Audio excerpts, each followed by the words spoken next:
All right, let's call the meeting to order. This is a special meeting of the Board of Finance, and we are delighted to have both the Board of Selectmen and the Board of Ed here with us tonight.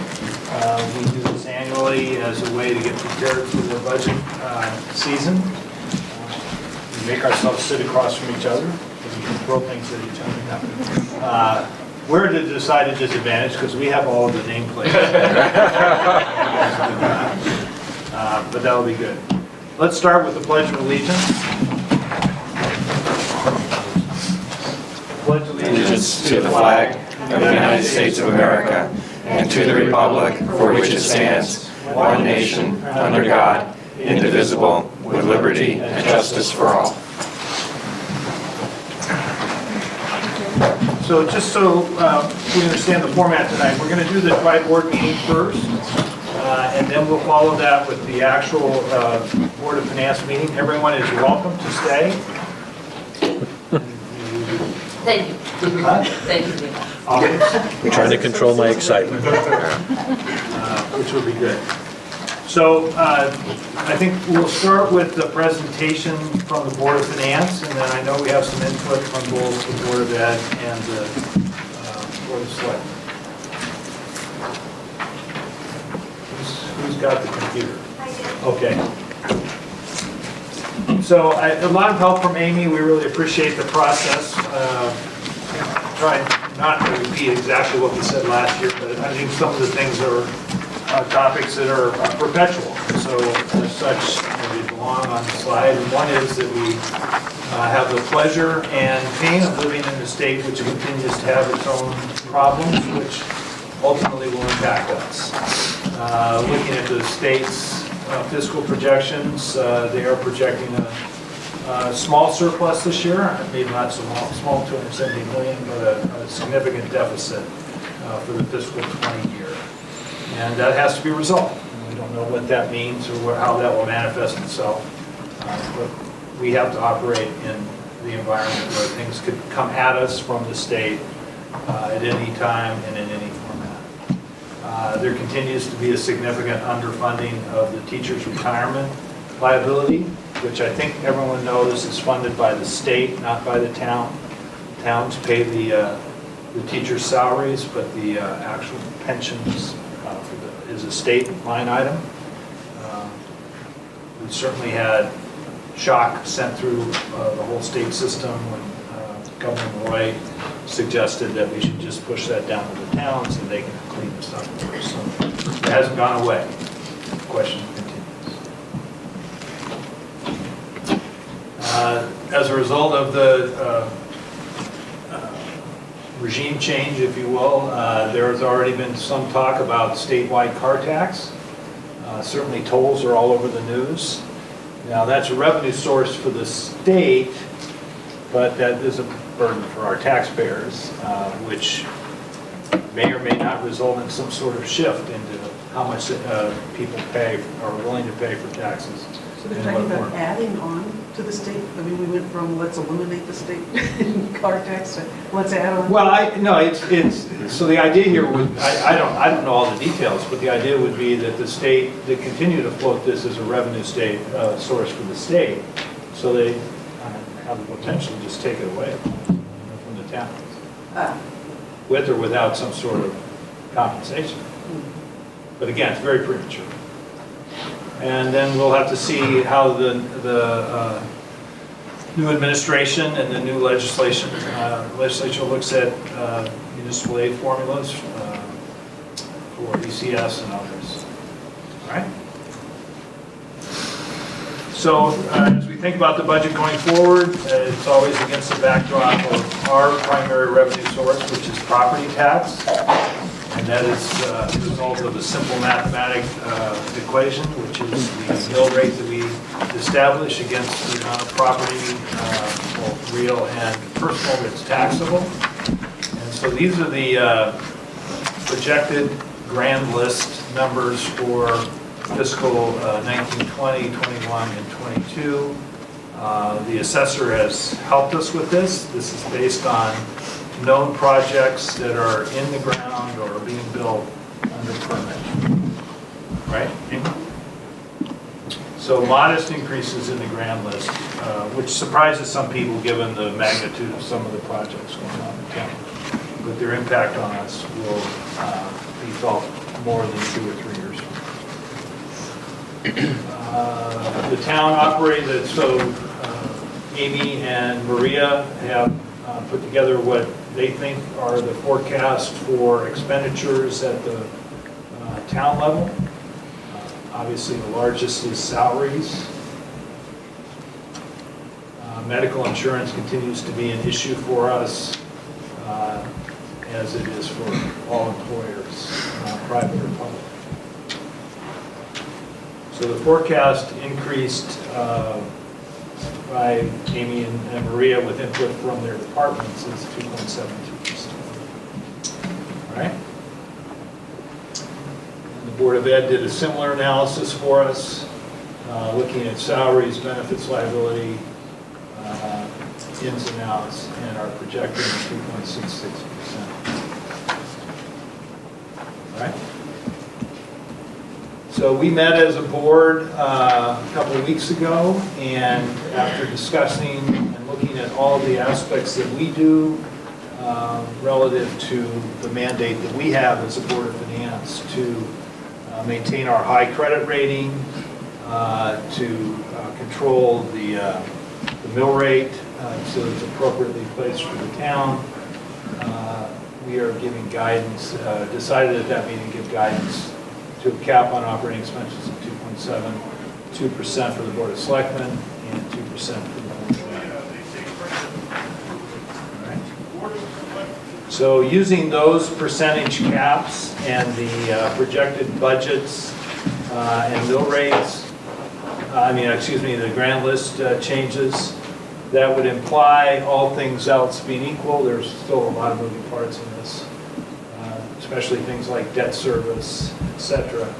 But that we would have a 0.89% increase in the mill rate or a 2.44% increase in the tax rate for our taxpayers. All right.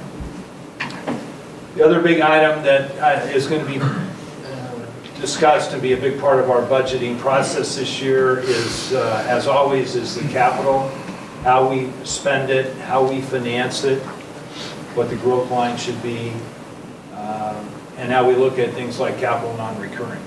And so what we presented here is a chart consistent with the ones we've used for the last couple of years.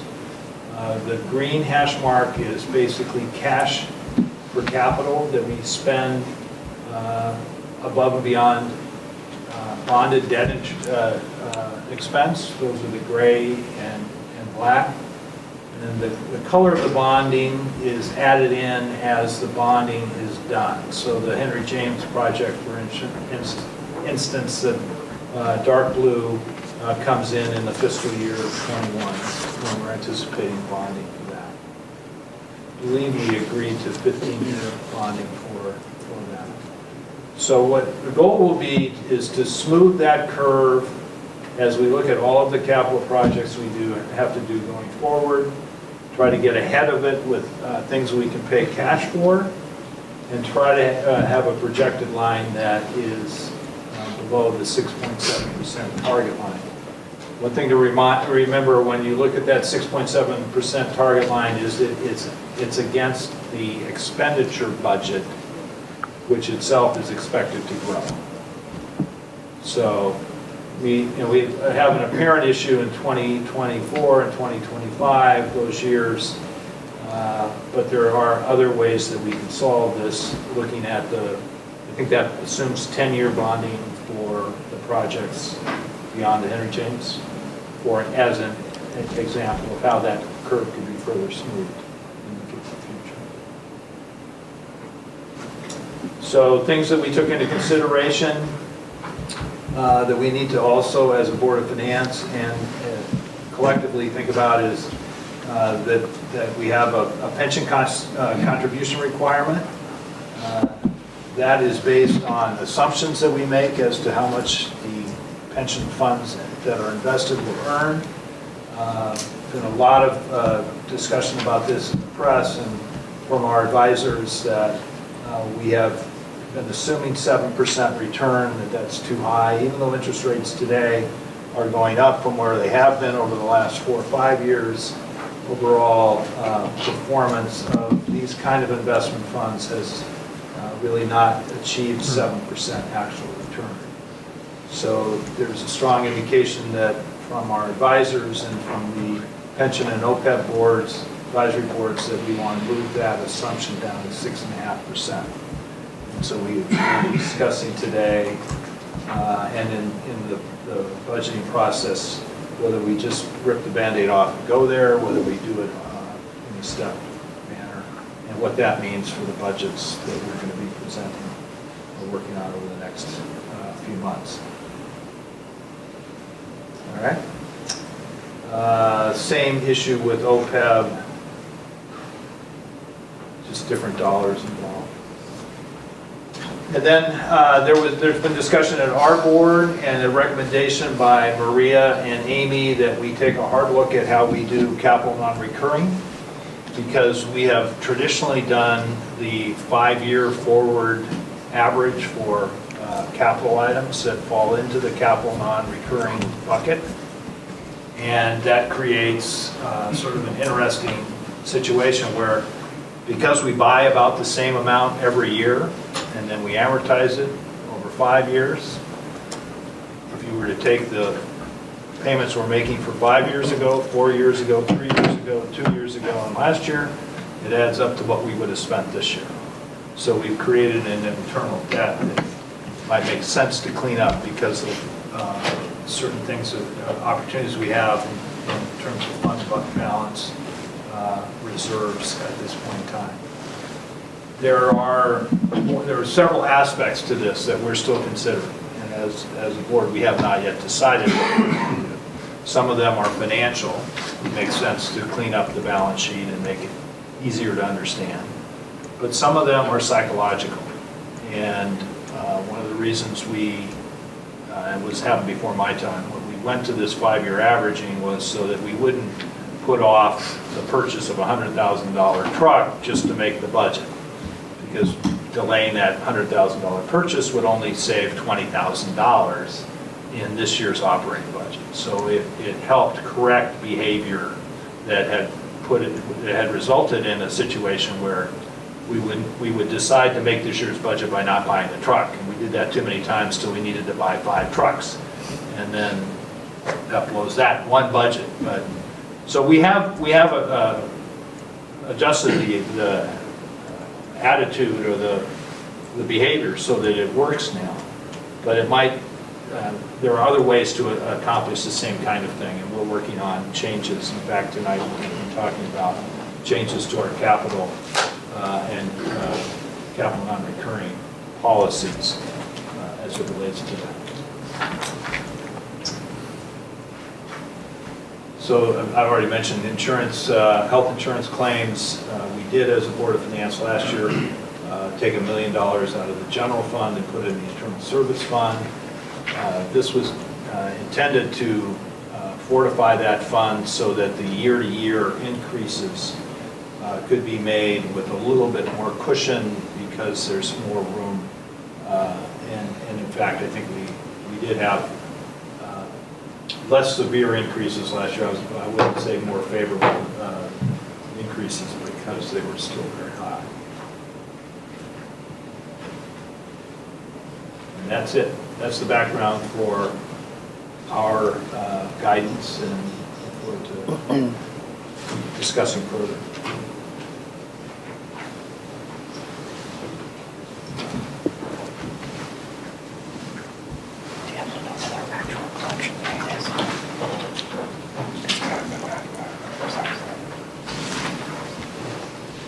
Are you guys going to present or not? Did you decide not to? No, I mean, we provided background information. Oh, just okay, all right. For people to have an opportunity. I know we talked to about go this, through. right? Yeah, I would just, for my board, and thank you, Rob, for those. Did everybody that is attending get your background? Or just us? It was in the door. Oh, okay, okay, good. It's at the All door right, for anyone in the that's what threw me, was when it was in the packet, I forgot. Yeah. So just in general, Rob, thanks for the level of detail here and setting some guidance and some targets for us. Certainly, we're very early in our budget process. Next week is when we meet with our program directors, our school-based leadership teams to go through their budgets, and we start to pull things together. I will say, for us, the key to kind of moving from our fixed costs of 2.6 towards that 2% cap or guideline that we have, will be really taking a hard look. I haven't had a chance to talk to my board about this, at the high school enrollment. So there is a pretty significant decline of enrollment at the high school. So we'll be taking a real hard look at what kind of efficiencies we can capture there. And then our challenge will be how we reallocate, desires that people have in current staffing levels and try to really have that conversation. So that'll be our early focus as we work our way through. I know I had a priorities page there that isn't a result of meetings, that's just a result of early conversations people have had, things they're talking about. So I know we're going to have a lot of work internally there to do, but I think the enrollment should help us kind of move those thoughts down. That'd be my opening.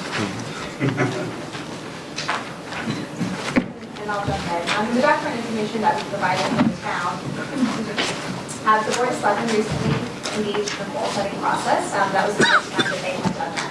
So that will be helping shape budget development, and that will work with the budget team in terms of resource allocation and service level priorities and things of that nature. So that will be areas of focus for us as we move through budget. The Board of Selectmen also adopted a set of goals for myself, and so that will also be helping to shape budget development. So the background information we provided, we just at a very high level gave folks a sense of what that will be. We are doing budget kickoff with the town leadership team this coming Thursday. We've been working on budget preparations manual with them, updating forms. Also really looking at incorporating some of GFOA's best practices for budget document presentation. And so we'll be doing some updates to the budget document as well. Again, doing kickoff with the team this December. So during December, early January, folks will be working on preparing what I characterize as week's budget requests, operating budget revenues, capital project requests, things of that nature, with the presentation to the Board of Selectmen happening at the end of February. And just quickly, a couple of budgeting needs. Again, this is very early on in the process for us, but we do know we have a new area where we will have some needs this year on the town side. One is MS4 permit requirements. That is an unfunded state mandate. My public works director and town engineer are working to put together a plan for us in terms of the resources we need to compliance with that requirement. Finance staffing, that was something we had talked about last year during budget, but I was so new at the time. Sean was on his way out, and so we made the decision that we would wait for a new director to arrive to really assess what level of staffing need we have there. That is something we'll also need to address. The structural deficiencies with the Parks and Recreation Special Revenue Fund. We'll have some recommendations in regards to that. I think Rob did a great job of touching on our cash to capital needs. Before you change that page, what's MS4? Sure, it's related to stormwater requirements. It's something that I'm hoping to learn from this group and better understand. Again, with myself still being so new and you being so new, is trying to understand how we've been budgeting our property tax revenues and not budgeting a fund balance contribution, maybe understanding the history in terms of why we're under budgeting the property tax revenues and not showing a direct contribution to fund balance. That was just something that, again, we're new and we really don't understand the history or why it's been done that way. And we're hoping that folks might be able to share some insight with us about that this evening. You want to do that now? Glad. So. I'll go first. I'm glad to have anybody else answer the question. I think, well, I've been doing this, and we started with Barbara, and I think it went all the way back. But the rate worksheet, the mill rate worksheet really does do that. It targets a fund balance at the end of the fiscal year. And we look, so one of the things that we're trying to achieve when we are thinking about expenditures, revenue, contributions to fund balance is target fund balance at the end with a guideline of 12% or better. Discussion amongst ourselves as to whether 12 is the right number, 15 is better. You don't want to have too much because the state might take it. On the other hand, you want to be sure you have plenty to support your bond rate. So when we do that mill rate worksheet, there is an assumption that that difference between what we collect and historically and what we are budgeting adds to the fund balance. So it actually becomes a line item on the mill rate worksheet. It's not a line item in the actual budget itself. That make sense? Or? It does, and I'm not sure, again, just for transparency purposes, if there has been a conversation of, do we, truly budget for that anticipated fund balance contribution, so that would show up in our education materials, and people would sort of understand that that is where that's going, as opposed to the mill rate worksheet. Has there been a conversation around that in the past? Yeah. Yes, there has. That's been hotly debated over time. I think initially, the question of transparency, it is transparent. It's like, to Rob's point, it's always done at a public meeting, so I don't want to give any impression that it hasn't been transparent. But I've had long conversations previous years, not with you actually on this. You could do as you're suggesting, just do it as a line item budget and a transfer, so it would be part of the budget document. That just had not been done because I think it was an estimate, and so they weren't sure, and as we understood it from council, that's just the way it's been done. So part of it is just that's the way it's been done. But the logic behind showing it, it wouldn't really change what people are paying in taxes, they would just see, but it would look like a huge increase, the first time you do it, so it'll require a communication piece, but we've done that before. So I don't see that as a problem in terms of just There's an increase in something. It's a budget transfer, so I'm guessing it's a general fund transfer? Well, right, so we would essentially be budgeting the planned expenditure to fund balance. And that would be a town expenditure. so that becomes an expenditure. Yes. And so that location doesn't feel like an expenditure. Right, and that's why it's always been done as the Board of Finance. But there's a logic in what you're saying, and some people have advocated for that for a number of years. Actually, Paul Hanaud, if you want to give him a call, he probably knows the history on that the best. And I would just add that, because we had changed that assumption, I think you probably know that, about whether it was 98, 98.5, we talked about raising it even more than that. I think given the state picture and our trepidation about whether the state is going to swoop in and steal money from us, it kind of gives people a little more agita. And we do, in fact, have a written and adopted policy that sets our target at below what our true inclination is at this point, because the target is set at 10 to 12, and we have not formally gone back and revised that policy, which we should do. And I'm sure that will be a robust conversation about what the right number is, because there's a real tension that I think we all feel between wanting to make sure we have enough to make the rating agencies happy and to protect us from state cash grabs, but on the flip side, worrying that, knowing from an insider's comment to me that at least the past or still current administration felt that any reserves that towns had was fluff money that the state should grab, and so the more you have, the more of a target you become. And similarly, at least for me, and I'm sure for some other people on the board, there's a concern that if we have huge reserves, that we're overtaxing our residents, and that money is better held by them where they get a much better rate of return than we do. Even if it means that down the road we have to, in the emergency, go to them, at least they've been using and banking that money rather than sitting in an account where we get 0.25% or something like that. So there's arguments on both sides about where that should be, what is a reasonable target. So just to follow up on what Linda was saying, also I think that I didn't mention, you reminded me, is if you delay setting the mill rate, the state budget obviously doesn't usually come through until after we pass referendum. And so if there is a decrease in budget, it enables the Board of Finance to make that up in the mill rate setting to cover the expenditures without dipping into reserves. So that was I think some of the logic is due to the state dysfunction. Or I should say dysfunction. Yeah. I can say That's okay. it. That's a good word. Okay.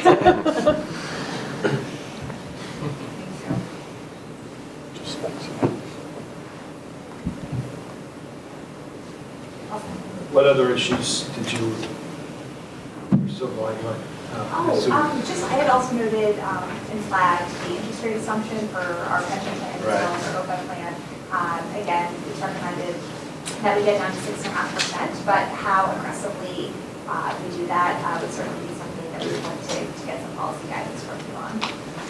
And so I know you mentioned the Parks and Rec and the Special Revenue Fund farms.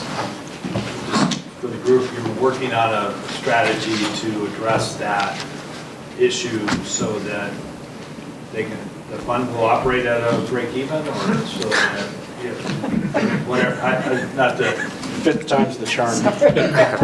keep going. That's a good one. That's a great question. So we do have right now at a staff level, we're working on analysis of the fund so we can really get a good handle on the structural deficiencies that we believe to be there. That's myself and Amy and our Parks and Rec Director, Tom Diversity. I'm not sure if folks have met him yet. He's still relatively new. And Melissa Appleby, our Deputy Town Manager. So we're working on an analysis. I think part of it is going to be increasing the breadth and depth of our programming options. Part of it, and this is where we get the structural deficiencies, is we're fairly certain that there are expenditures that we would characterize as community use of the entire department as a whole that right now are being paid for by program users. So user fees for things such as summer camp or other programs, we believe are, again, subsidizing those sort of general activities that support the larger department as a whole. So we're doing our work to identify what are those community use expenditures. I think a really good, easy example that people can wrap their arms around is the building itself. So if something breaks, we had an issue recently with the elevator at the farms, it's the program revenue that's paying for that. General fund taxpayer dollars are not actually, at this point in time, helping to support the maintenance of that building. So I think to assume that the program users would essentially subsidize those types of expenses fully is not typically what we see in cost recovery models for Parks and Rec. So again, we're looking at some of those types of things. Doing that analysis, we're working on putting together a report with a series of recommendations. Some will be administrative, but some would require policy, decision, and support on. And so what we've been talking about that we think would be most helpful is that once that report is finished up, we need to have a work group, perhaps one member of Board of Finance, one member of Board of Selectmen, and one member from the Culture, Parks, and Recreation Commission, working with us at the staff level, again, to really work through those recommendations, see which ones might be most feasible, and then ultimately bring it to the policy bodies that we would need to endorse the recommendations. Okay. So work in process. It is. It'll Don't be. forget, there is a work group. It just hasn't met. And Yeah, It yeah. has all those people on it. Perfect. Yeah, it does. In fact, two from each. Right. Oh, okay. Yeah, it hasn't met in a while. We laugh at not being able to be profitable, but there are things about what they do in particular that are negatively impacted by weather.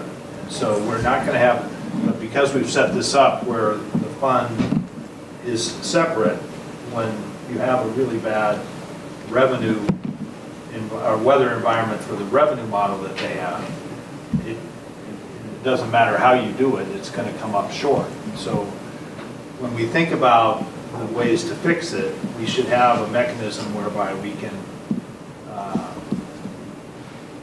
make that fund whole or out of whatever contingency or reserves or whatever, or just run at a loss, because that seems like that's a fact of life. Hasn't always been that way. They did have years where they made money. Right. Absolutely. Yeah. I think that was before the allocation. People used to Right. buy golf. People. I guess what I'm hopeful for is that we can think about it, and I hope this is what you're working on, think about it as There was a lot. we're providing these great services to the people of the town, it's part Rex, and some of it's paid by user fees and some of it's not.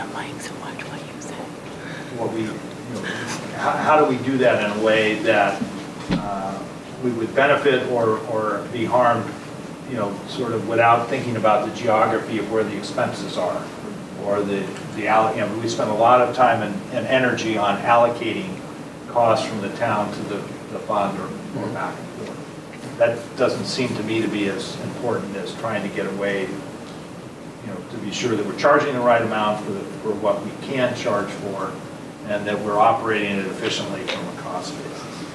And then how it does will be ultimately impacted by how well the weather works and how many people play golf and take swim lessons and go to camp.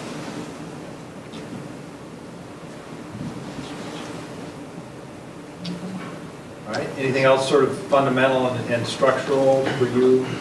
I think the capital and capital non-recurring is, again, I think we need to go through the same process we always go through on the capital projects. Be sure we have a good priority for them. We should be well aware of which ones we could fund on a cash for capital basis.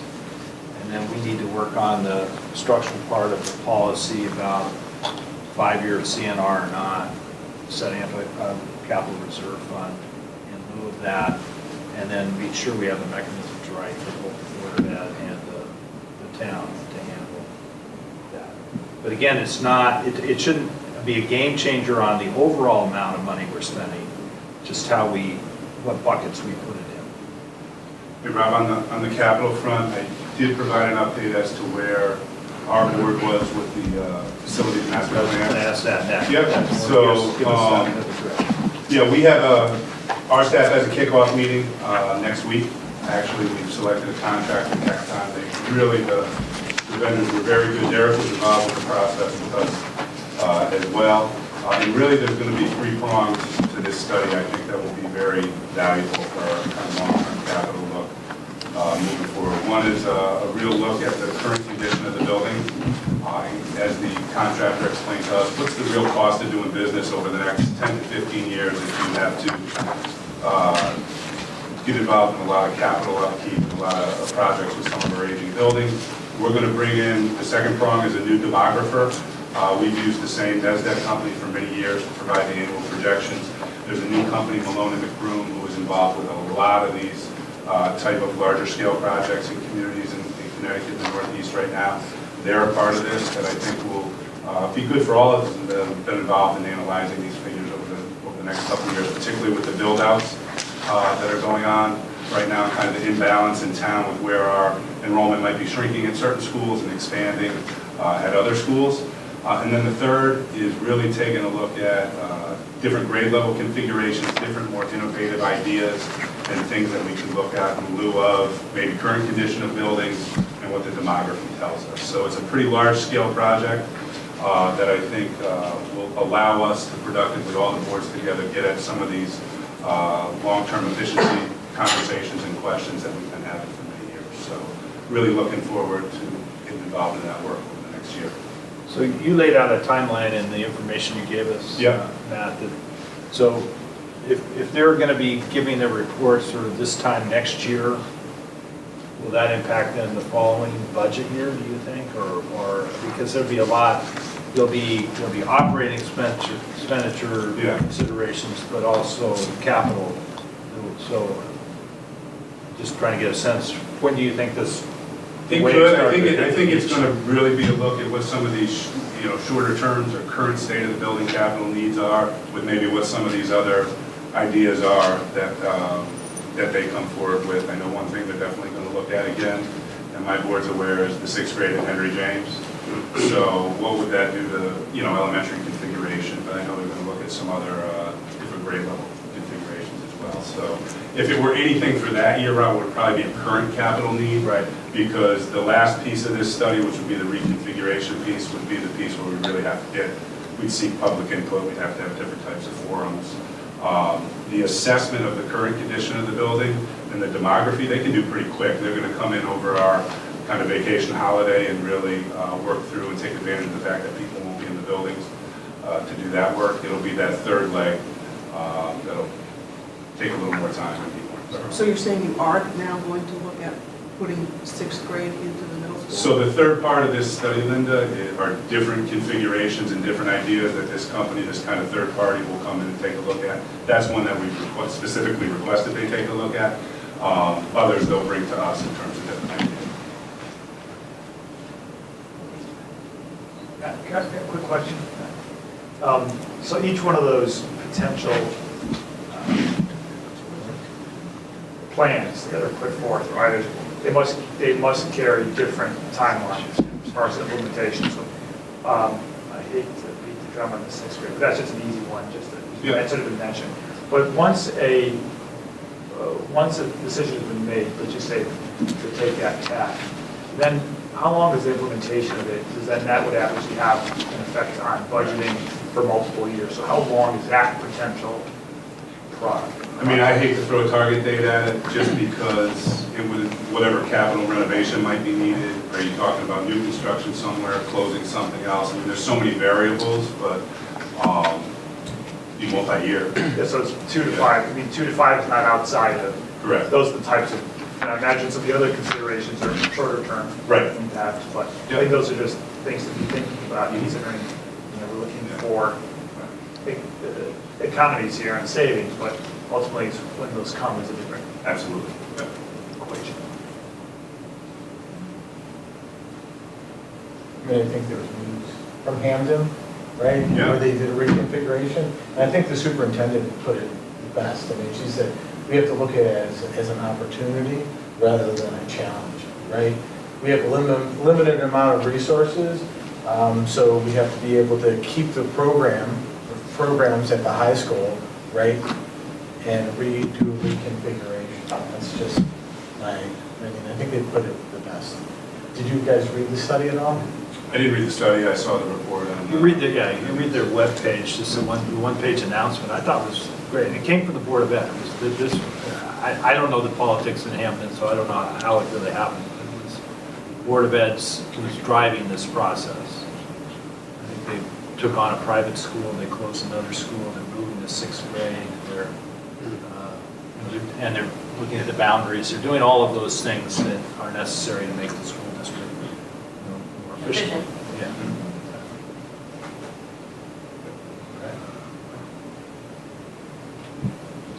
Okay, so I guess one other comment would be, as you look now with the guidance we've given you to what the things you want to do as you meet with your board, with your superintendents and principals, and you want to do something new or different or hire people or projects, we would just ask that when you bring that to us, you give us as much justification as you can. Certainly would, or hopefully you'll stay right inside the guidance, but as you try to do something different, let's give as much needs assessment as we can, back it up. More easy. How am I doing? What else? So I have a couple things. One, as you're looking for the finance department, I hope that you'll have conversations with the Board of Ed and see if there's some way, if you're going to add a person, to possibly share a person. I know Burke is overworked as well, or to share duties. Just, it's an opportunity for you guys to collaborate. I know that's one of Matt's goals, so I'd be interested in seeing that analysis. And then in terms of transparency, I know that's a very big thing for you, and it is for all our boards. If you could include any information on abatements in the budget book, that would be great to do that. And then organizational charts, I think, would be helpful. It occurred, I was talking with, I don't remember, maybe Rob, and we realized, we've never actually seen an organizational chart for the town or the schools. So we just thought that would be interesting to have that included if that's possible. And then in terms of the debt service, this year there's a lot of cash for capital. It's about $1.4 million of the 6.7. So you don't have to spend it all, and this might be a good opportunity as you look to smoothing the assumption rate, getting it down to 6.5 and doing it over 2 years. Some of that could be used instead of purchasing stuff or funding the capital reserve fund if the board votes to do that. So don't feel like you have to spend 1.4 million. There are many ways to get to our targets that might be more efficient and better for the taxpayer. And then the other thing, we've talked about at our board that you all may be aware of with some of the tax changes. The governor said he's not going to raise taxes. He's not going to use the rainy day fund. He's not going to reduce municipal aid. I don't know. So I do the math. I don't see how that's possible. So there's likely going to be some increase in either fees or taxes. And then with the federal tax thing, there is the, don't forget about the state and local tax cap at 10,000, although they increase the personal deduction. But that could be a substantial increase in taxes for some members of our community. And then I think it was the Wall Street Journal said that if you didn't withhold properly this year, and remember it was so confusing how to withhold, and they're predicting that only about a third of the people withheld, there's likely going to be a large number of people writing a big tax bill in April because of improper withholding. So those in terms of capacity to pay, if we could all just sort of keep that in mind, I sort of see that as a challenge this year coming forward. Great, now I gotta worry about that. Withhold properly. You're definitely in the 2/3. We're charging you for going into Avon. I've seen that toll. So I guess I'd ask just quickly if anybody else has anything else that we want to share with the two boards when we have them. And then I'm going to ask you guys if you would like, is there anything from us that you help with, or I think we should be considered a resource as you are working through these budgets and find areas where you think, ooh, we didn't think about that, or this is going to be something we hadn't thought about. Let's keep the dialogue. Let's working with Burke and with Amy, let's communicate with us so that we can not have to start from scratch when we get these first budget books in January, February, whenever. All right? Just a question on the guidance. The guidance is, at this point, stable? Last year the guidance was not stable, so I just want to make sure we're in a different year. Actually, crazy as it was, we actually had a meeting before this meeting where we talked about it. Last year we didn't do that. Right. I can't remember whether it was, we couldn't get together or whatever. Yes, so. Okay. Obviously, if it needs to change, we'll have that conversation, but at this point, we have some more stability with the 2.7 and the 2 than we did last year. Okay. Because that was particularly... With the exception of what happens with the state. It's all going to be fine, Lisa. Absolutely, and that's, we'll obviously have a proactive dialogue when that happens. But At what point in this process do we get something firm-ish from the state? After we voted and sent out the tax bill. So the governor usually does his budget in February, and in the past, in a normal year, you use that because the legislature never reduces municipalities more than that, except the one time that. Last year was more normal, the year before was horrible. Right. We reacted appropriately and severely 2 years ago. Last year, we decided we would go ahead with our plan, even though the budget from the state was not firm when we went ahead and approved our budget. And that worked out all right. But neither's perfect. Waiting for clarity is, we have to send the bills out, right? We need the money. So. But yes, to the extent that some bombshell gets dropped, then we will all get back together. Thank you, Bob. Just in case I miss it, what's your target for surplus in terms of where you want surplus to come in? Well, I think we're By surplus. like the Percent of, balance percent of budget or aggregate dollar amount? 12 has been a target. Yep. There are constituencies that suggest it should be higher, That would be me. and others would be me. yeah, they think that 11 to 12 is okay. So I would say we work between 11 and 14, 15. Lisa, right over here, I am. 18? No. But, you know, we've had a working 12% at the end. Right. You know, that's a budget that we can make. And we'll look then at the mill rate and the expenditures and everything else and see if that's comfortable. But Moody's the rating agencies are really changing the recommendations to a higher percentage, so. They are, they're pushing it up. They give us a little bit of a pass, given the consistent history of our good behavior and our ability to go to our taxpayers and get what we need when we need it. But they're giving guidance to all the towns that more is better. And the last thing we want to do is not have a rating from Moody's and start to have to pay higher for our debt, because that's a death spiral. That's not allowed. Rob, where's the fund at now? Well, we finished June 2018 at about 13%. That was inclusive of the million transfer? It includes yeah. We had favorable experience. We had the over reserve from the previous year that didn't get spent. I just had a question, Rob, on the levy calculation worksheet that was included in the packet. Correct me if I'm wrong, but didn't we have a transfer for the withheld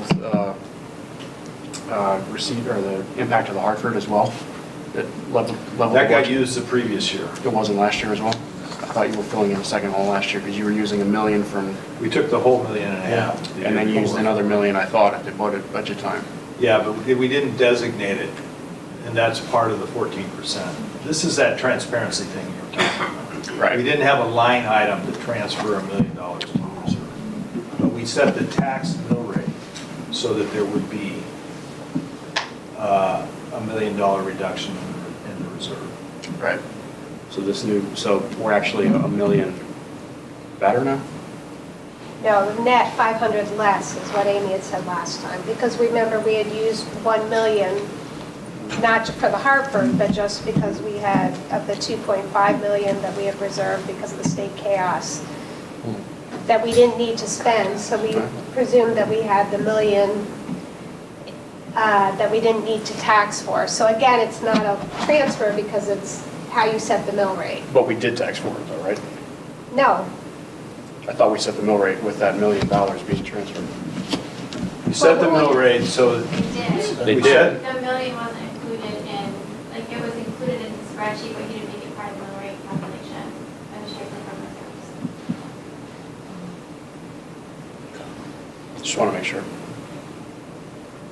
we did actually transfer $1 million to the internal service fund. I know that. We did not Yeah. transfer $1 million from the general reserve to the operating budget. We did not. What we did was set the mill rate as if we had done that. Got it? so reduce the do. reserve level. No, you set the mill rate at that level, which means you taxed for it. We Right. undertaxed by $1 million. Right. You undertaxed. Yeah. Yes, gotcha. Versus the overtax, gotcha. Okay. And then we did better in education funding, so our net that we need to, Right. the cliff is only 500 this year. I love that we call it a cliff. It's like Thelma and Louise, we're all jumping off of it together, right? No. All right? Right.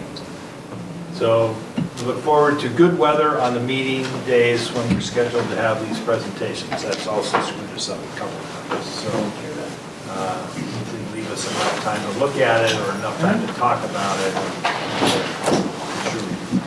Right? Just control the weather and all takes care of itself. All right. Thank you guys. Thank you very much. Again, these people, some people actually pay to come to these meetings if you want to stick around. No. I'm actually sticking around. I'm on the pension committee, so I gotta stay. That'd be a revenue raiser. There you go. Are you staying or are you? All right, we are going to proceed with the rest of our meeting, so let's get on. On the minutes, I did ask to have the minutes reflect that you actually chaired the meeting, Linda, and which I think I really appreciate you doing. And I also want to shout out to Maria and Amy. The phone thing actually worked pretty well, except for when I hit end the call. I hate that. My phone keeps turning off, and I keep hitting it to try to go on and off mute. One time I hit the red button, it's just gone. It was good. So much better than what we've had to deal with in the past. So good. All right, Finance Director's report. So the first item on the report is the flexible spending accounts. This is something that was approved by Board of Selectmen at their November 14th meeting. This is an employee benefit that's going to be offered to employees starting February 2019. This is an optional employee benefit where they can put aside a portion of their salary at a pre-tax basis to pay for either medical or dependent care expenditures. Not only is this an employee benefit, but it's a town benefit as well, as the town gets to share in the savings related to payroll taxes.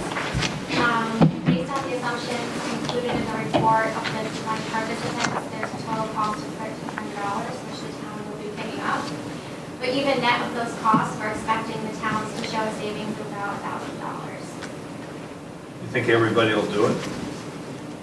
This was just a pretty conservative estimate for first year participation, but we have had an increasing number of employees. I was one of them when I came on board and asked about a flexible spending account, and I was surprised to learn that we didn't have one. And we do get quite a few requests from hires either looking to do dependent care or the uninsured medical, but dependent care in particular is incredibly popular because a person can set aside up to $5,000 a year for medical expenses. So that's things like daycare, before and after school care programs, summer camp for kids up to the age of 12, again, some terrific benefits. So conservatively, we thought in the first year, based on our workforce size, we thought 20 participants was a good estimate, but that number could increase as people become more educated about what's available. It's 20 on how many? We have about 160 what we would characterize as full-time employees. Yeah, for the first year, Okay. like I'm not really knowing how people will feel about trying it for the first time. We got some Kind of a paperwork hassle. Well, it's also use it or lose it. So, Right. Well, one of the things that's really great about a lot of the vendors that do this work now, for the first year we'll be using the same vendor that the board vendor. A lot of this is electronic, and there's a debit card that folks can use, which reduces a lot of the paper transactions. well, that's Which is good. amazing. And Yeah. you can do an app on your phone, which also makes it very convenient for people now. So this analysis in terms of the savings to the town factors in what it is you'd have to pay the administrator. Correct. And Okay. then the grants and donations, there's one typo, it says fiscal year 1920, it should be 1819. So over the course of July through present, this is just a listing of grants and donations received to date. It's not something that's been reported on prior. I just thought it was a good idea to show this information so you can see the revenues coming in that either relate to the first budget or the first budget. Good question on one of them. Can you talk about the Homeland grant? Yeah, that was substantial. Who is that going to? I saw Kevin Kowalski was it, so he's not technically part of the town? Yes. So can you talk to me about what that is? Marie might know more of the specifics, but this was, I believe, a pass-through grant that Kevin applied for, and that is going to invite him to benefit the town for the Homeland Security. Sure. So CROG is a fiduciary for that particular grant. And so as a region, that's one of these financial funds that will be administered by CROG. But in order for us to sort of participate in this program, funding, each community has to approve and authorize a resolution. So that's what went before the board selected at their last meeting. And so again, CROG is a fiduciary of these managing the programs. And then Kevin, as our emergency management director, will be able to participate on our behalf for a program. So we're not actually getting a $350,000 grant? Correct. That's going to Correct. CROG? That's going to CROG. Okay, that's what I was like, wow. That was amazing. I was going to congratulate, give Kevin Kowalski a cup of coffee, if Yeah. that was the case. Put cream in that cup. With cream, right? All right, yeah, I thought that number jumped off. So do we need to move to adopt the flexible spending account, or that's already been done by the No, board? it's on our care. Okay, great. No, we did skip adopting the Oh, you're right. I talked about the change. Great. So Everyone I move that we adopt the minutes as amended. provided. Second. All in favor, say aye. Aye. You are, that's great. It's all good. It's my very important job as vice chair. You're doing a bang-up job. All right. Next item is the proposed capital and CNR policy. So just a little background. Amy had 2 meetings ago, I think, and Maria had suggested, recommending that we pay the internal debt for the CNR fund out of the surplus. And we also had, something we really wanted to get done was the capital policy. And so that put together an ad hoc subcommittee of Lisa and me working with them on that language. And so we met earlier this month. You guys provided a draft. We went through, we had some issues, and I read through it again today, and I think we've largely gotten it correct. I just had to. Lisa had a couple of minor, or not, I don't mean to characterize them, but some points you want to make.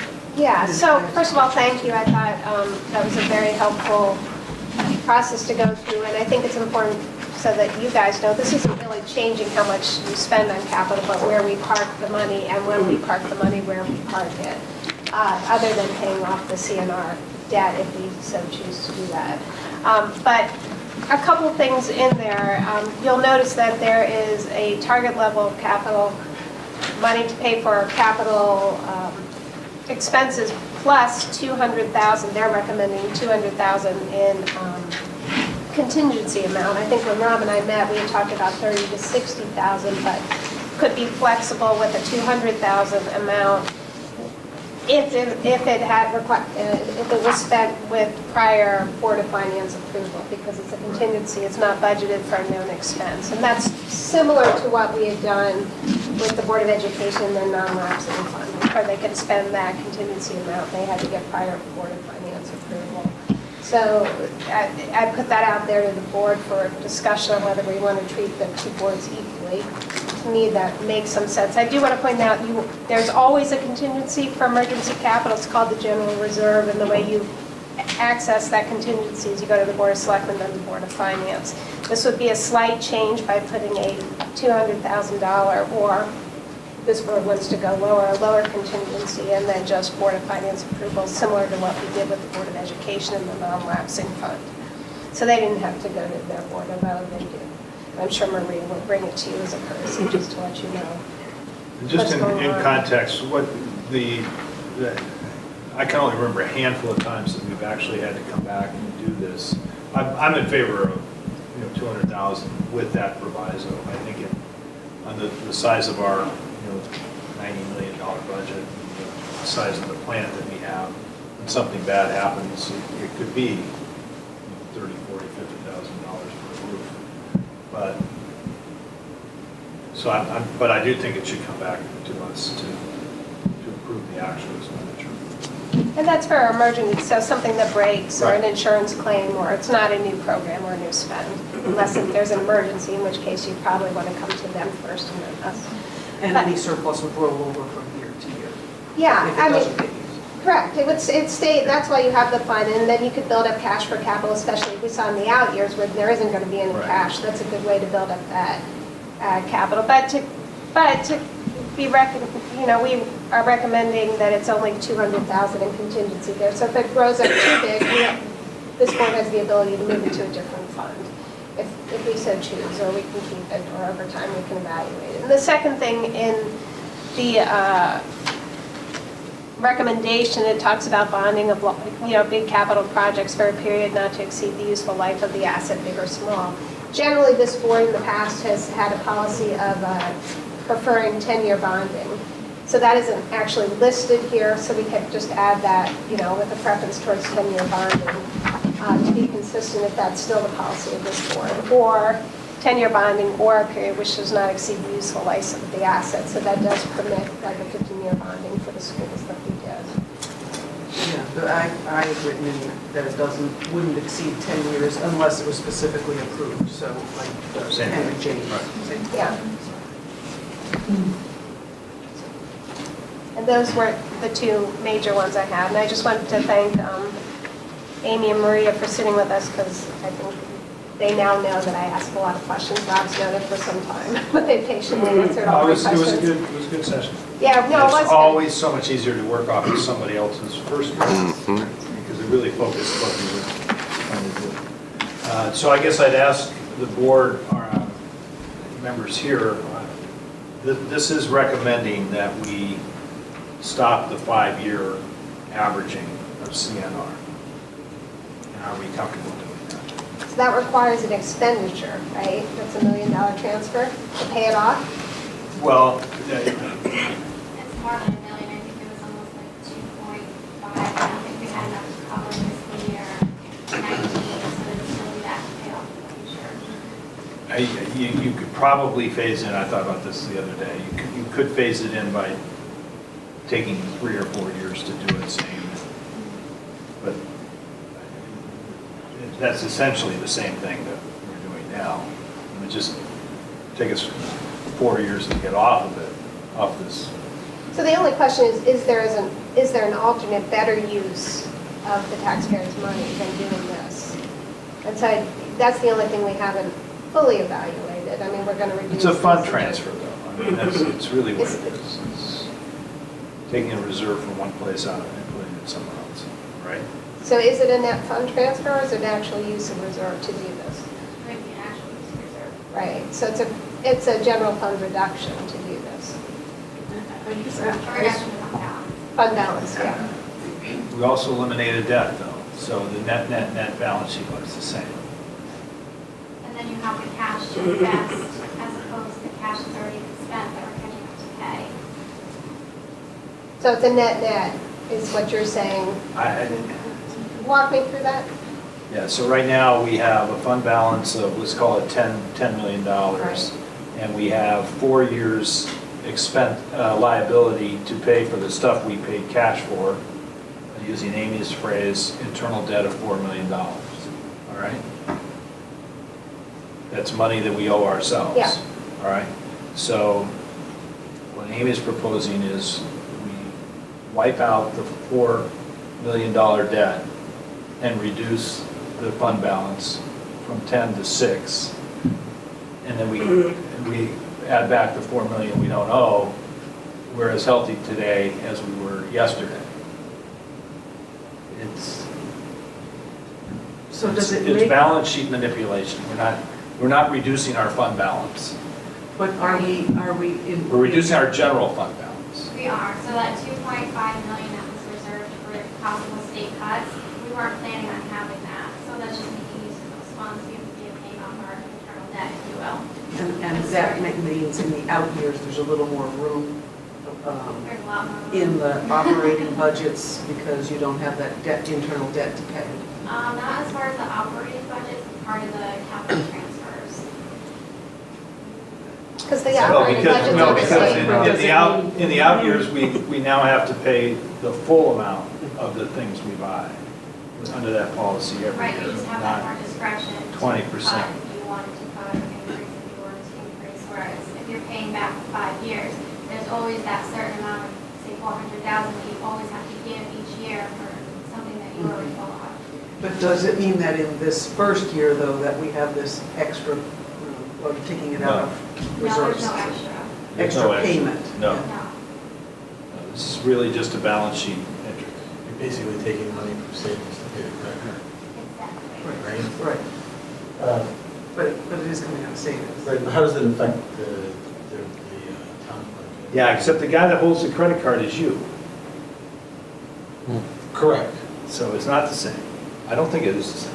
Well, it's a little, Well, if you think about like an average homeowner, right? If you have a car, you have a car payment and you can pay monthly on it. Spread that over 5 It's years. only $200 a month, but if you pay it off, you're paying $20,000. So if you don't have $20,000 in the bank, it's hard to do. Or, so it's a little bit different that way. So in terms of our reserve level, what will that be once we do this? I think it goes back down to 11, 20 prior to the school year. So to me, that makes me uncomfortable because I'm very conservative. I'm following Moody's recommendation that we should keep that at the higher level. So that makes me a little uncomfortable doing that right now. Do we have to do that today? It's actually not even on the agenda, it's just part of the policy and policy. So we would have time to think about it. Right, that would be something that would happen during the budget preparation. But does it make Moody's happier that we have less internal debt? I mean, are you Yeah, trading? because that's money we don't have for cash flow. Right. It's better to have the money up front and invest what you can and then spend down as the project occurs and spend it all up front and have nothing to invest and have to finish up back. So Moody's would be unhappy about one thing and happy about the So other. do you think so it Moody might would view balance this out. as a favorable mood? I would be interested, is there a way to get an indication from Moody's how they would view this? Yeah, I would reach out. Okay. That would give me a level of comfort to have that? Does it have an effect on the selectmen budget? On the what? No, it should not have an effect on the Board of Selectmen budget because it's the same amount.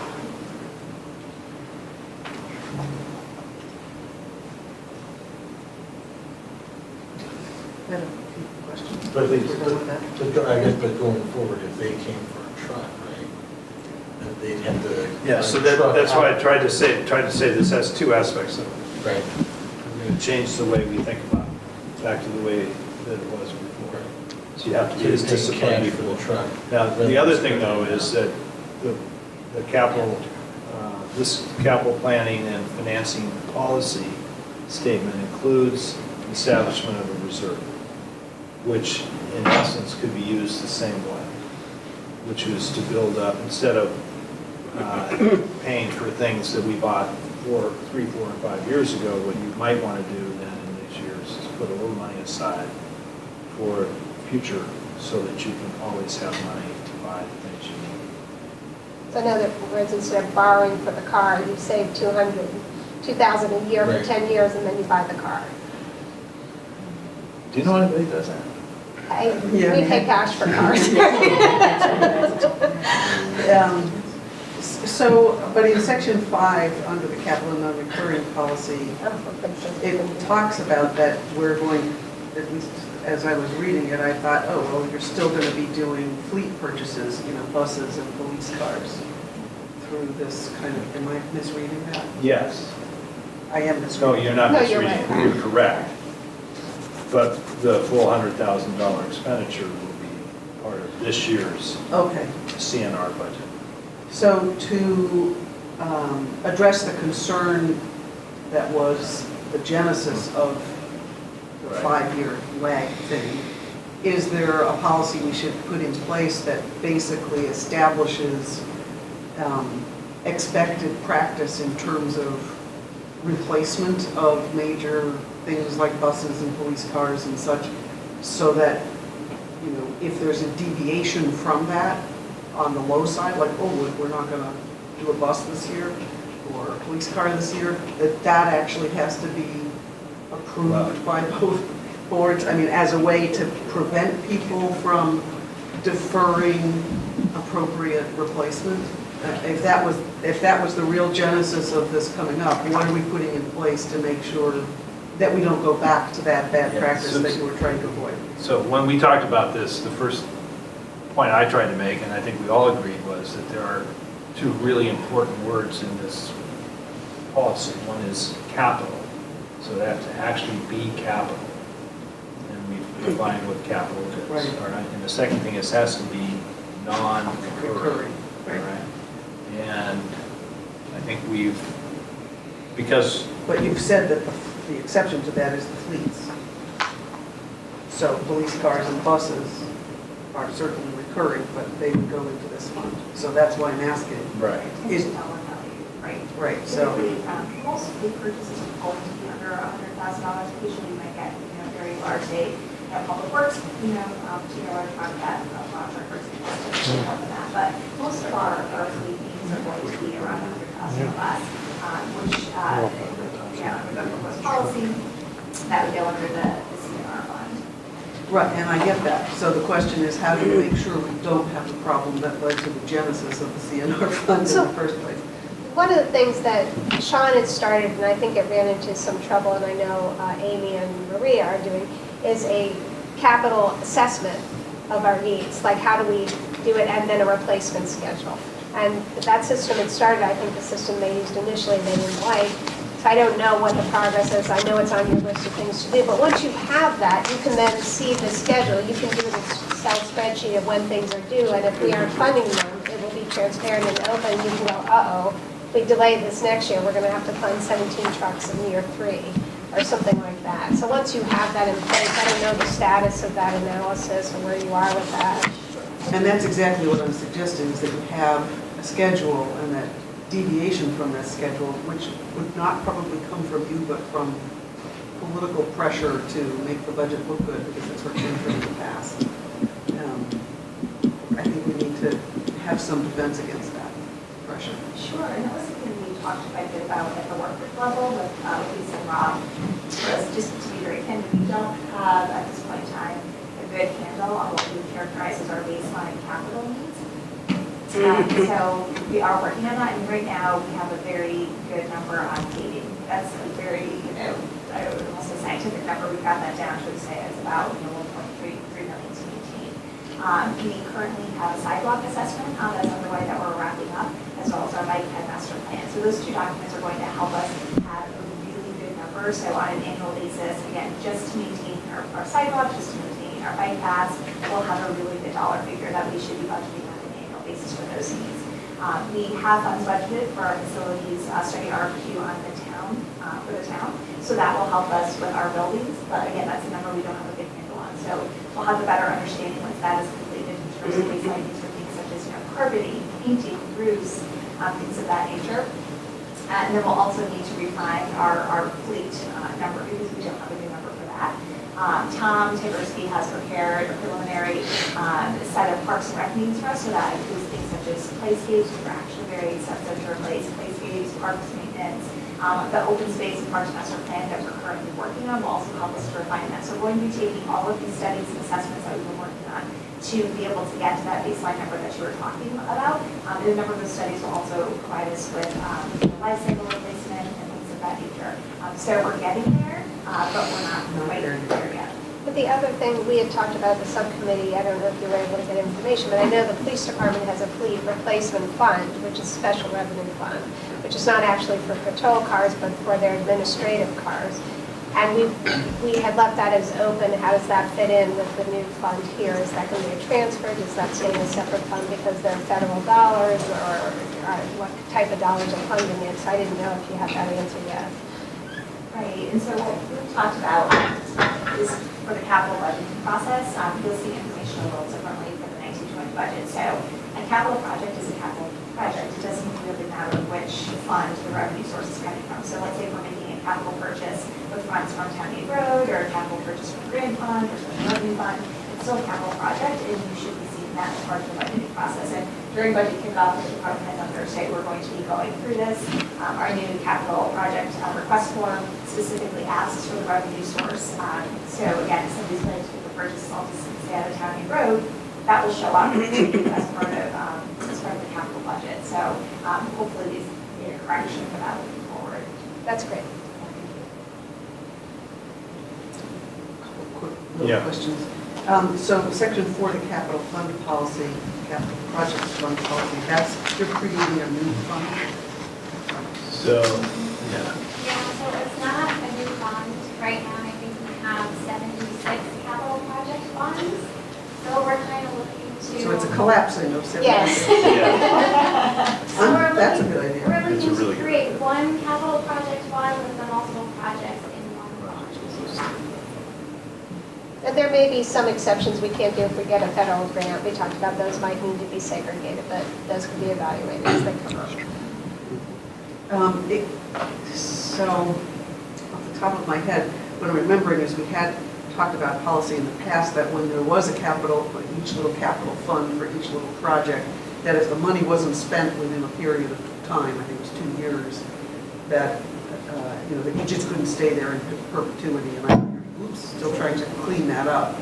but will it make it harder to track that if it's all in one fund? Because I still want, okay, all right. So I still want to see us do that, the money that's been languishing around, Right. it's just sort of So silly. we had two projects actually that didn't comply with the policy. I think there was a public works one and the WeTalk study haven't been spent for years. Do you need to reauthorize those and do we need to reapprove them or has that money just been shifted to the general fund? So we're going to have our capital projects meeting starting this month, and I will discuss with the appropriate project manager, find out what happened, why they haven't spent anything, is the project dead or is the money sitting there? And then we'll report back probably at the January meeting along with the budget status update, along with those two projects. And if the project is done and they don't need money anymore, we'll ask for a transfer, or if not, we'll explain why they still need the money, and then we'll decide if you want to allow them to fit. Okay, that makes sense. Thank you. So the capital project fund is sort of new in place of the 77. The capital and non-recurring fund is a continuation, but different. And the capital reserve, well, that's not, it's policy, okay. Oh, the capital Yes. reserve is in here. Yeah, it's under capital reserve. Oh, so that is, yeah, capital It is. reserve fund, is, Yeah. and that's It a is a new new fund fund. also. Yeah. Okay. And then under section Roman numeral 3, number 8, this is a tiny little nit, but it says borrowing should be limited to infrastructure, and I'm wondering if that should be shall, because should is kind of a suggestion and shall is a mandate. I'll take your word for that one. I also had one quick change too, I'm thinking about it, under item 5, capital non-recurring fund policy, the second paragraph, the last line, that 100,000 should be changed to 250,000. I was over for making the corrections. 250,000 per vehicle, you're in section 5?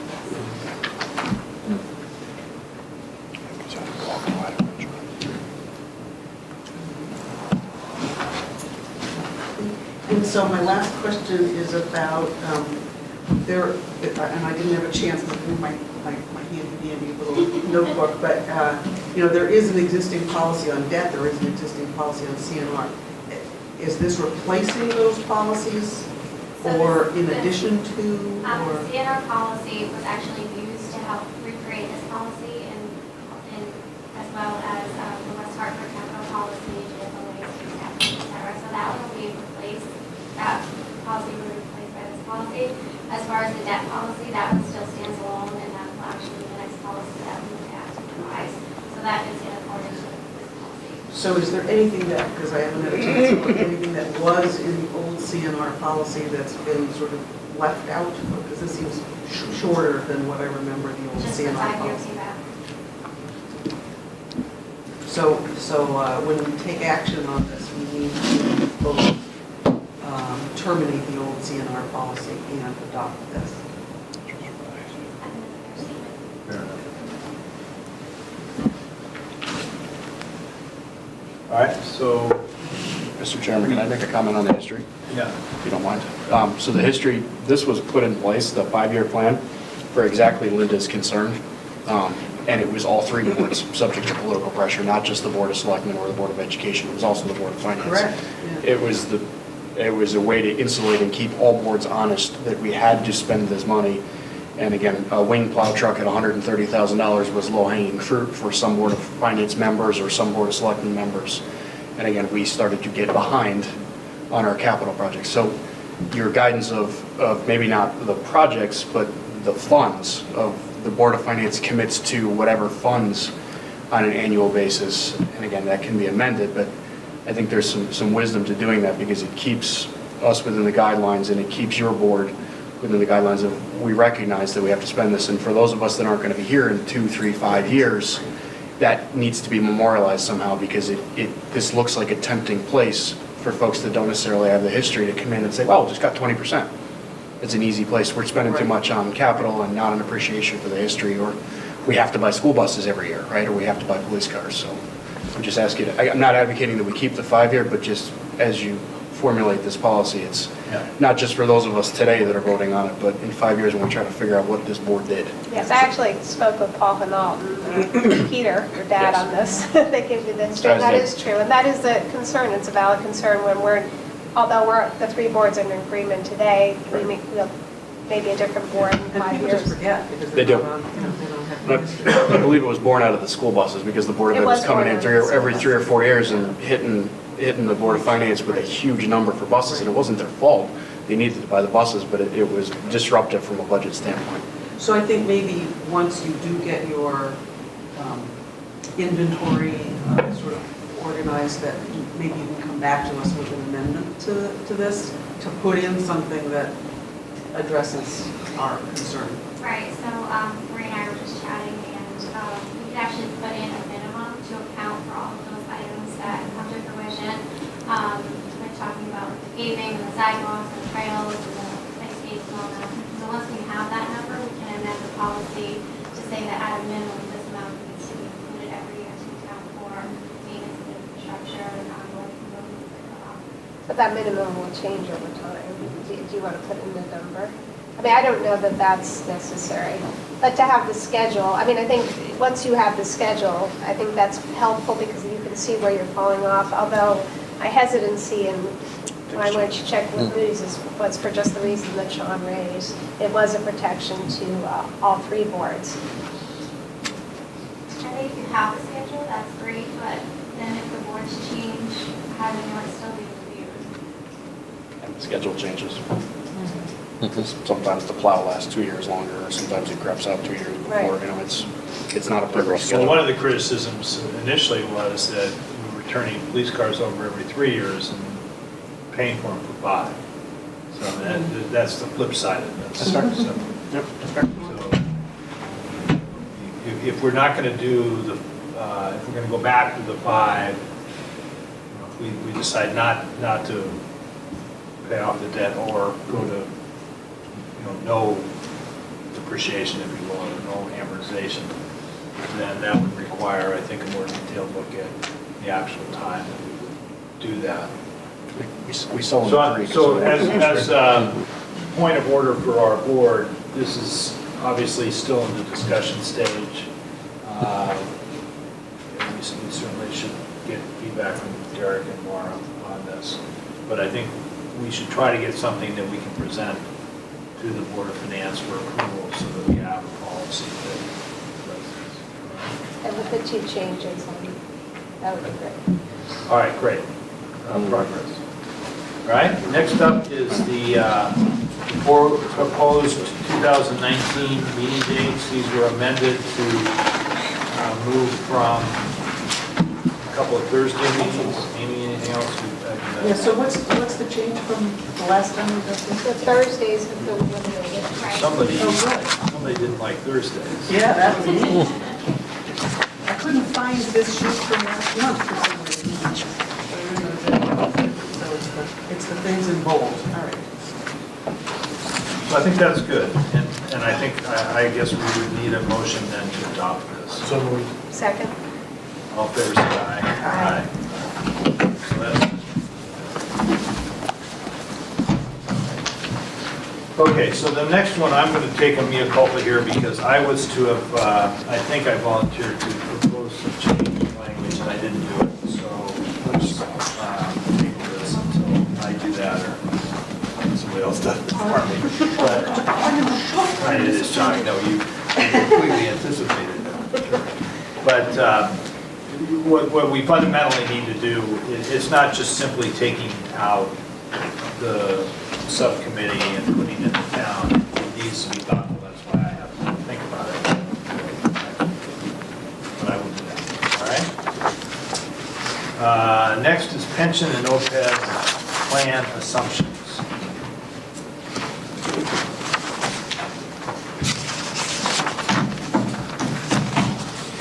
So, I'm not sure where, this memo is great, it talks about it. I guess what we're looking for here is just a feeling of the board, whether we're going to rip the Band-Aid off or we're going to do it over time.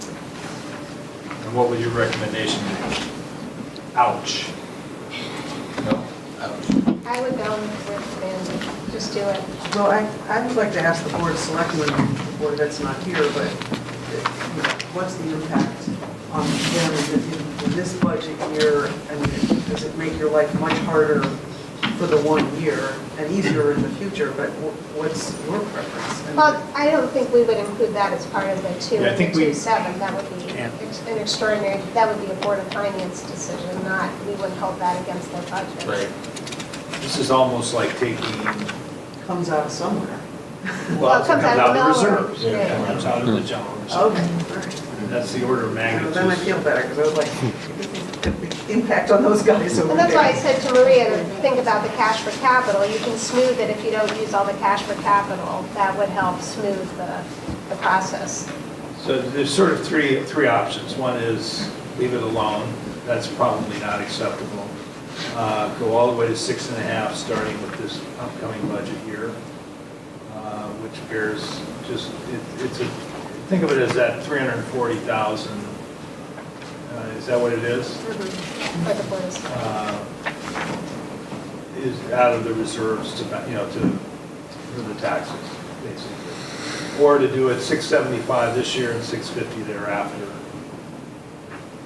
And so that gives us an impact on reserves from now 2 things.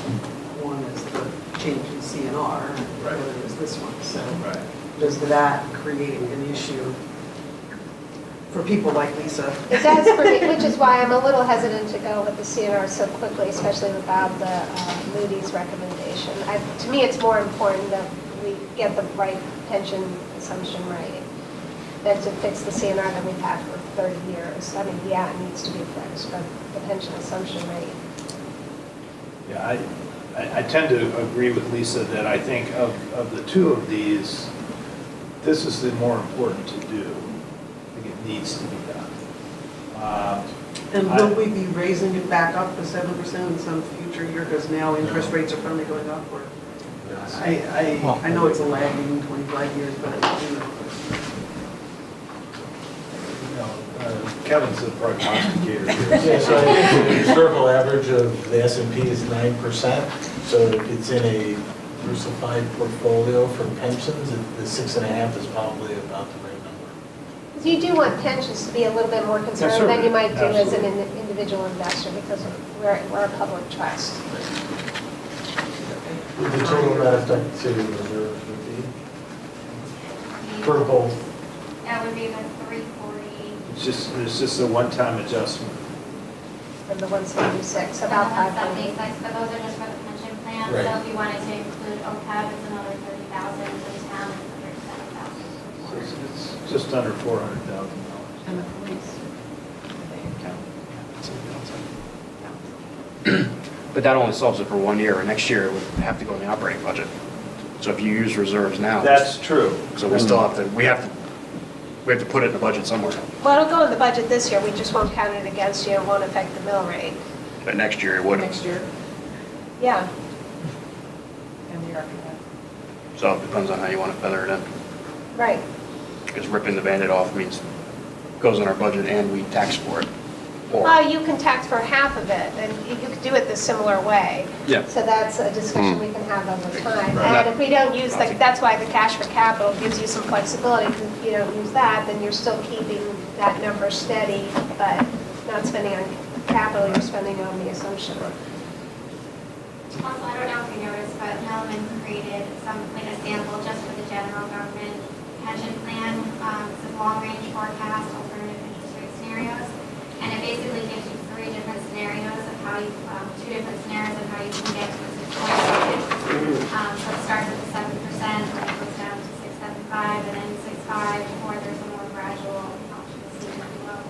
I was meaning for gradual, and kind of outvoted here, but everybody's a Band-Aid Favorite word? We're No, I doing it would more say- gradually. Just because I'm worried about the, sudden impact you No, I could be ripping the convinced to do Band-Aid off and taking out 675, reserves, they and still have the same I problem think we next should year. do something this first year.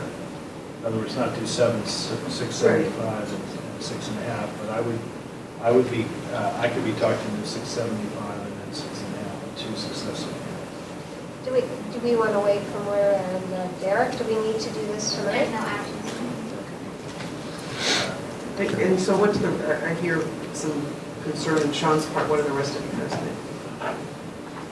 I'm okay with it, it's just how you, if you count it in the 2.7, I have a lot of concern if you don't count it in the 2.7, like the last time we did this. We did it, what, 4 or 5 No, years we ago? would not count it toward Yeah. the two. I mean, the last time because we were at The point is that 7.5, next year, it's there. you still have the same impact, so. Yeah. It's not like- Well, it would still show up in their budget as an increase, but the mill rate wouldn't have to be increased commensurately. I mean, we can do it a different way, so the next year your base would be up, so what really impacts you the following year really impacts the mill rate and the reserves. I agree with that. Makes sense.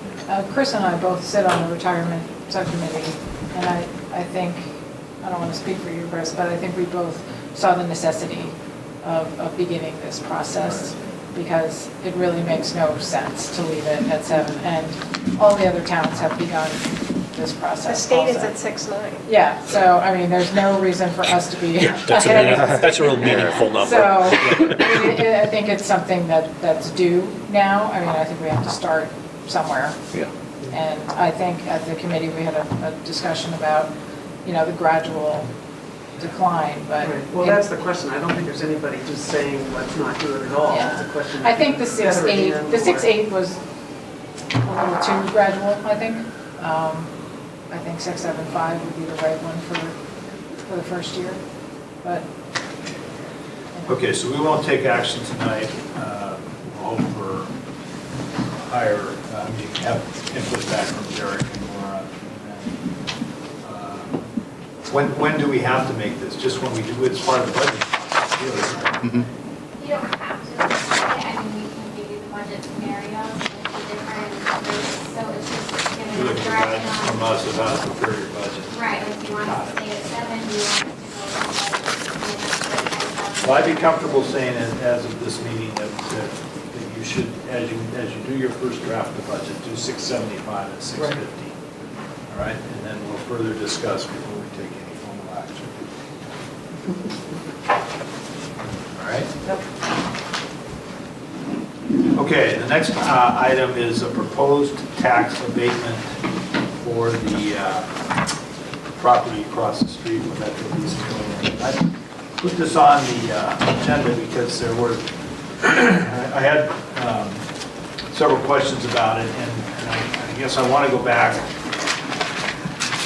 I missed the meeting where I got put on that committee, you don't want to miss the meeting, so maybe we can go back to the beginning and sort of talk about the committee that recommended to the Board of Selectmen that we grant the abatement, and then can we put that in the context of the Board of Finance's fiduciary responsibility to approve or not approve that, and delegate to that committee the recommendation. Did I say that in a way that makes sense? Let's back up. All right, so what's the name of the committee? It's the, Sure, it's the Business Development Incentive Committee. okay.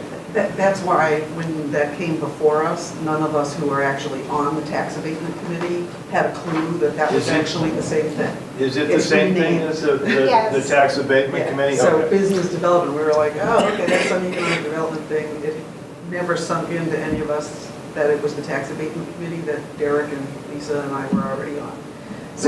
So poor Rob got stuck on something he didn't even know what it was, and neither did we. We didn't understand. That's not how, That's not- that's not how it was formed. It was formed by the Board of Selectmen. No, there was a couple years business, ago. there was a business development. It was the first, I was on it as Right, it was first the selectman. first selectman, it was the Derek chair. was on it as part of And I a was- zoning. Well, so, all right, so let's back all the way out though and say, who Yeah. has the authority to grant a tax abatement? Board of Selectmen. Okay.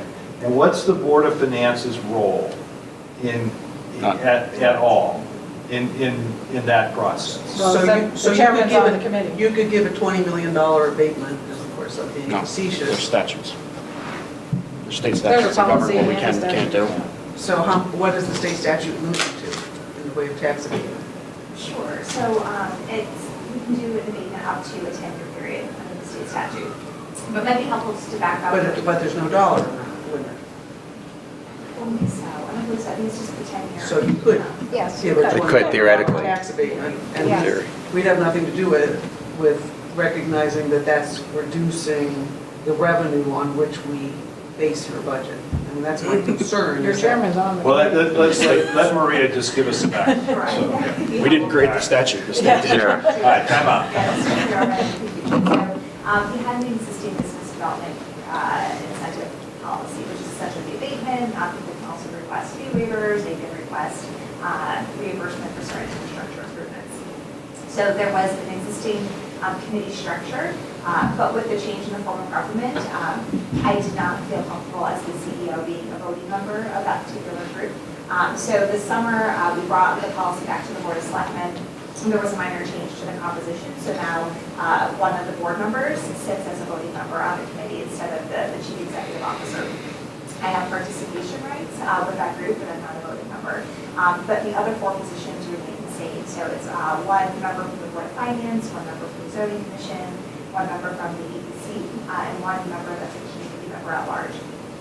So when we were cleaning up the policy this August, we had also gone back and tried to do research to the Selectman's office, clerk's office, to find some history of the appointments. We did have a hard time finding the history of the appointments for folks who had served previously. But again, so moving forward with the new form of government and the modification to the policy, we wanted to ensure that we had an active group of people who were sort of ready to go in the event that we received any applications. And so when they updated the policy to reflect a board member serving on that committee, they also made appointments for those 4 spots. At the time, the Economic Development Commission hadn't yet officially had new members appointed. So we reached out to Rob as the chair of Board of Finance. We reached out to Dave Ryan as chair of Zoning to see if they would like to serve, and if not, help us find a board member who would. And Cheryl volunteered for the Board of Selectmen to help out. Eric is the alternate. And then Bill Napier, who's a local resident, agreed to serve as a community member at large. So currently those are the 4 members of the committee. And now that we have the Economic Development Commission reconstituted, I'll be bringing a recommendation to the board on the 17th to appoint an EPC member to that group. So that will round out the 5-member voting group. So the authority to abate taxes is solely with the Board of Selectmen, Correct. without any input from the Board of Finance. With the exception of this, Yeah. of your position on the, You're on there, this. or you have it. No, I know, but Yeah, but not, The committee yeah. recommends. It's a They would be a recommendation. recommendation. recommends, Yeah. we don't get to vote. Yeah. And again, we did not give ourselves that authority, state statute did. The state statutes. Yes. And there was one minor modification to the policy just a few weeks ago, because the policy had said that we could grant abatements for 7 years, but there was a change in state statute recently that allows that to be up to a 10-year period. So we did update the policy to reflect that change in state statute. I guess the concern I have is that an expenditure is an expenditure. And whether it's an expenditure to create a program or invest in capital, or a revenue expenditure, which is an odd term, but that's what an abatement is. If they're all expenditures. So reducing revenue has the same impact on the bottom line of the budget as adding a programmatic expenditure. And so, I mean, if this is minor, and it's not that I'm objecting to the decision that was made here, but going forward, I just think there ought to be some recognition that if the Board of Selectmen acts unilaterally to create any expenditure, whether it's a programmatic expenditure or a revenue expenditure, that there's going to be, that should be reflected somehow in the budgeting process. So I did ask that be included in the budget books, and that's part of the reason, Yeah. because that way you can sort of see the push and pull of decision-making. When you make an abatement, can it impact a currently operating budget, or only does it have to kick in only in future budgets? Yeah. Great, we came to that for out here. So the 10-year schedule that the board had looked at would be for 10 years, starting, It actually skips a year. 2022. So it would be starting in fiscal 2022 in this particular instance, and then 10 years for that period. Or they're looking at paying a cap, so a not to exceed amount. So let's say if that not to exceed amount was reached after 8 years, then the abatement would stop after 8 years. But it does impact, the one you approved, I mean, it's reducing revenue, because Right.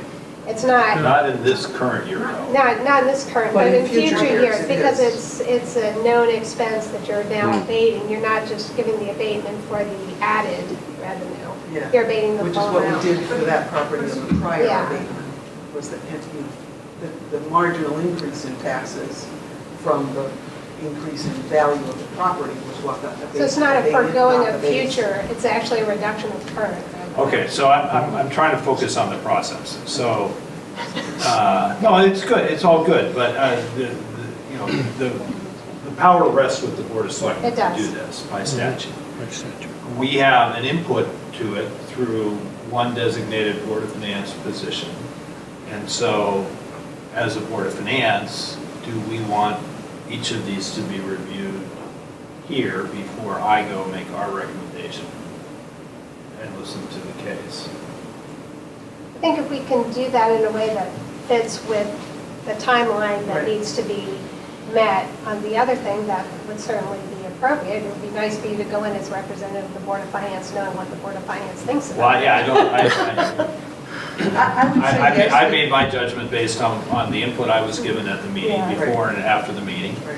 And I support the decision that I made to recommend it, but I took phone calls and supported it from both members of the Board of Selectmen and the Board of Finance. So I'm perfectly willing and capable of doing that, but my original reason for putting this on was to see if we were somehow missing our fiduciary responsibility or authority that we had in this process, and I think we have it.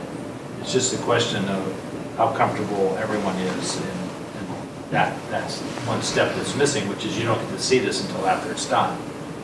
And Well, I think there's some benefit, and this is a case in point, and maybe there never will be a similar one, but, you know, there would have been people who could have given you some history Sure. on this very property Sure. that That I didn't have. that you didn't have. Yeah. And so by discussing it here, again, if there's time within the timeline, you might have some benefit to that, because I'm not sure anybody on that tax abatement committee was aware of what had been done with the prior tax abatement for that very property. Board of Selectmen was, because we previously took that up while I was on the board and others, so. We also discussed it at our meeting, we actually tabled the motion because we did not make a decision. I was familiar with the previous project, but I was. Right. So- We had the numbers from the previous. I had a question, just Maria, for you on process, and I brought it up with Eric, and so this isn't a surprise to him, or it's not meant as a criticism in any way, because I think what you did with the policy is really good. Thank you for updating that. I thought that was great. And I am in support of the abatement. I think it's a good abatement. And as you know, I actually put in the piece of the abatement to preserve an important historical piece that wasn't in there. And so that's very important to me, and I think that's a good use of taxpayer dollars. But the one thing I didn't see, and maybe you did it, was there an analysis done of the fiscal viability of the project, sort of looking at ROI, looking at the capitalization rate and the cash to cash of the applicant? And you don't need to answer that, but I think in the future there should be sort of some analysis, because you want to know, is this company viable, and are we giving it to someone that's going to last the 10 years, or are we going to have to do that? And then also a fiscal impact analysis, and that can be done just through an Excel spreadsheet. I know some exist. I actually think Oklahoma has a pretty good one. And the Federal Reserve had one at one point, so that you can see sort of the net impact. Because I just saw a lot of revenue and cash, but what's the impact on police, schools? You know, in this case, it was small enough to probably be a big one, but for a bigger project, there might be an impact on schools, police, social services, roads, traffic, other things like that. I would just encourage you to consider that as part of the evaluation as we do that. And then to develop, I know this was a big criticism at the state level, is there was no matrix to evaluate whether they were actually effective. And, you know, how are we going to evaluate whether this was a good abatement in the end, and what measurements are you going to use to evaluate it over time? And so those are just a couple of things that I think it's worth considering. And then I look at this and I say it's not really an incentive, because they're already here working on the project. It's really a commitment to assist with the preservation of the building. So it's not atypical. And so just in general, as you do abatements going into the future, the policy was designed to entice a business that would, but for the abatement wouldn't come. So that's not this, but it is one of the exceptions because it's preserving an important key historic residence that I think could not be done without some assistance from the town. And the town does have an interest in seeing this building preserved, so it is a good use of town money. But just thinking about going forward, is it really incentivizing or is it rewarding someone who's already here? So those are things that sort of came to my mind, to at least think about in a way. But I am in full support of this abatement. The other thing I would just say, because they are such big preservations, I know it's late in the game, but you might want to reach out to them and say, hey, do you want to do a preservation easement or some sort of covenant so that we can preserve the building if you sell it over time, just like we do when we purchase open space. And I don't know that that can be done, it's late in the game to even think about it. They are huge preservationists, so they may be interested in something like that. So it stays with the building.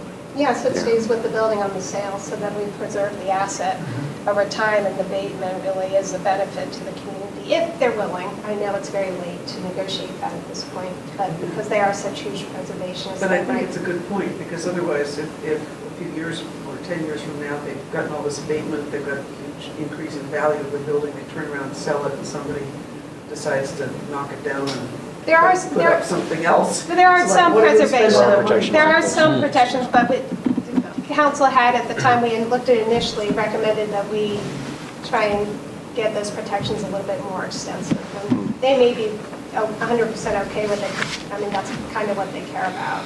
And if they do, let's just do that. I could be wrong about this, I'm sorry, I'm interrupting. But when we discussed this at the committee, I think somebody brought up that the abatement is not transferable unless the Board of Selectmen reauthorizes it. But the easement would be. So like if But they sold. like the conservation easement goes Yeah. with. Yes. But the actual abatement Abatement. does not. And the facade Right. has a conservation easement, Right. as does the first 60 feet of the So- property currently. Yeah, so That but- goes with the land, but as far as our So, but you may abatement be goes, able, we as can't. part of granting the abatement, say to them, hey, you know, in return for granting this abatement, we'd like you to consider doing this easement that will go with the land so Well, that it's protected over time. It is still open right now. Yeah, you're right.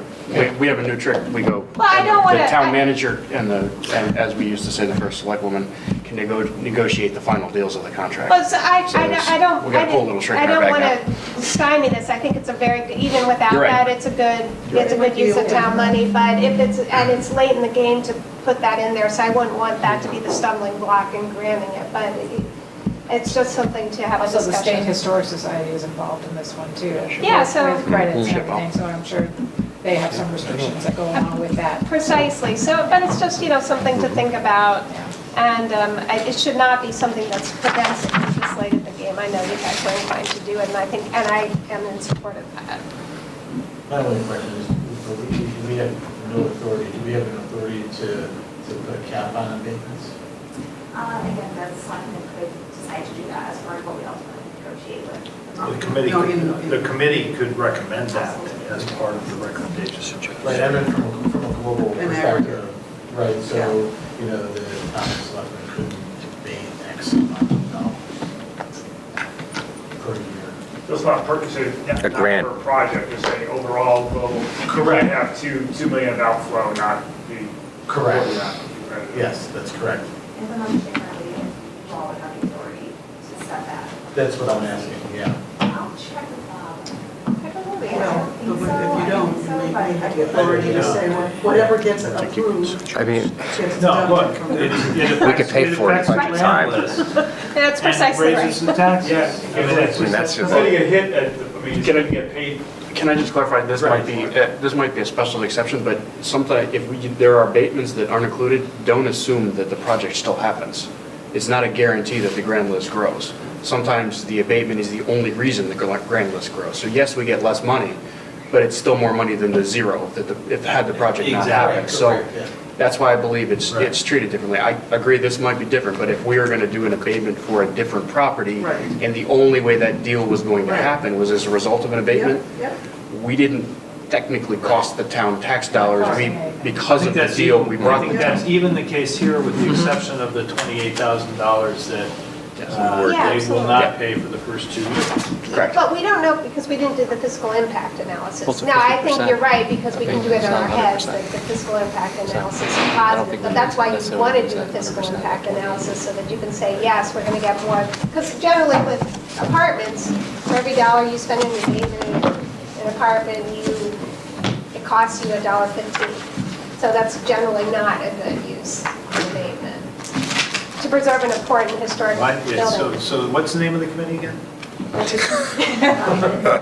Yeah, so all of those words are important. Business, development, and incentive. And I think that's the mandate that this committee has, based on this one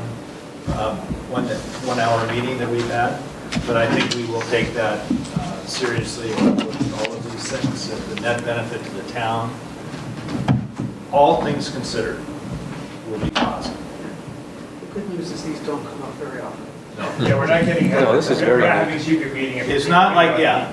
They're not multiplying like triples, you know, And I do want to congratulate the Scullys for doing this, because this is a very difficult project to develop. They're doing a lot of innovative stuff environmentally and with historic preservation. And they've designed a plan where the public will actually have access to the building. Couldn't be better for the community than what the design they chose. And it's so much better than the previous design, so I'm just thrilled. That or Walgreens.